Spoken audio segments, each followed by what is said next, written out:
Je voulais suivre rapidement les discours de Madame Rose Mutombo, la veuve Mutombo Dikembe. Ne me tenez pas rigueur, le discours était en anglais. J'ai essayé tant soit peu à interpréter, à résumer un peu ce que j'ai compris de son discours. Donc, vous comprendre, nga, moi, English for Africa, seulement au Nayebika, moi, Mukio Tutanga la classe, c'est ça que j'ai essayé un peu, moi, Kankisa de gauche à droite. Donc, comprenez un peu quand le prof d'anglais donner son cours, moi je ne faisais que déranger et voici les retombées, donc trop. Alors, suivez les discours de Madame Rose Mutombo. Je me demande souvent si je dois dire quelque chose ou si je ne dois pas le faire. Mais avant tout, je tiens à vous dire merci. Merci à chacun d'entre vous d'avoir pris le temps de votre emploi de temps chargé pour venir célébrer la dernière semaine avec mon mari. J'étais fière de l'appeler mon mari. J'étais fière d'être la femme de Mutombo. Être la femme de Mutombo me faisait peur à cause de qui il était, l'impact qu'il a eu sur les gens, ce qu'il représentait. Être Madame Mutombo était terrifiante pour moi. C'était un fardeau. Je devais vivre et faire face à ces noms. Alors, je veux vous parler un peu de Dikembe Mutombo, mon mari. Jean-Jacques, comme je l'appelle, les deux, ces 2 dernières années de sa vie. Ce que j'ai vu chez mon mari, ce que j'ai appris de mon mari, c'est que parfois, en temps difficile, vous ne savez pas ce qui vous soutiendra.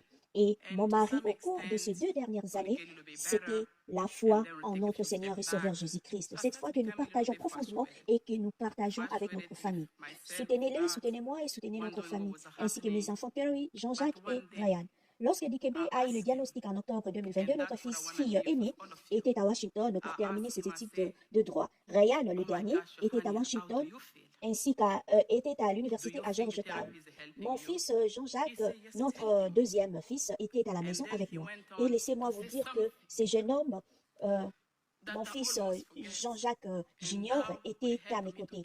Il m'a soutenu. J'avais peur, j'étais terrifiée et je réalisais que Dieu est incroyable. Mon Dieu, la façon dont il arrange les choses. Jean-Jacques était censé être à l'université à New York, mais les choses ont mal tourné pour qu'il rentre à la maison. Cette université de Columbia ne lui convenait pas. Alors il est rentré à la maison. Et je comprends pourquoi, je comprends le but pour lequel il est revenu à la maison. Pourquoi Dieu lui a permis d'être à la maison à ces moments-là. Et cette première année, le rendez-vous médicaux était toujours valable. Jusqu'à 10 jours avant que Mutobo ne devienne sourd, il suivait continuellement des séances de physiothérapie, d'orthophonie et d'ergothérapie, littéralement 2 fois par semaine. N'abandonnez jamais, il n'abandonnait jamais. Il était un homme résilient. Je me tiens devant vous et je vous dis que 10 jours avant sa mort, Mutombo Dikembe était sur son vélo, assis dans un fauteuil roulant, parcourant 8 kilomètres. Vous ne le croyez pas tellement, il était fort, il était déterminé. Mais ensuite, au cours de 2 dernières années, nous avons eu beaucoup de conversations à deux. Et je lui ai demandé, chérie, si Dieu décidait de t'appeler à la maison, comment voudrais-tu être rappelé? Et la réponse était aussi simple que cela. En tant qu'homme, il est venu, il a vécu et il a eu à impacter. Et tout ce que j'ai entendu hier et aujourd'hui, ça lui parle vraiment et répond vraiment à cette question. Qu'il est venu et a vécu 1000 ans et a eu un impact. Notre foi ensemble en notre Seigneur et Sauveur Jésus-Christ nous a soutenus ces 2 dernières années. Je lui ai demandé, est-ce que la thérapie t'aide? Il m'a répondu, oui, ça m'aide.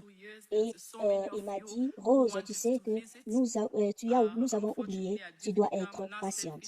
Chérie, j'adorerai, notre temps de prière me manquera, notre temps d'adoration me manquera. Ces derniers jours, je regretterai notre temps de prière. Ces dernières années, nous avons prié ensemble comme jamais auparavant, en presque 30 ans de mariage. Je vous aime tous. Merci d'aimer Jacques Mutombo Dikembe. Merci de soutenir la.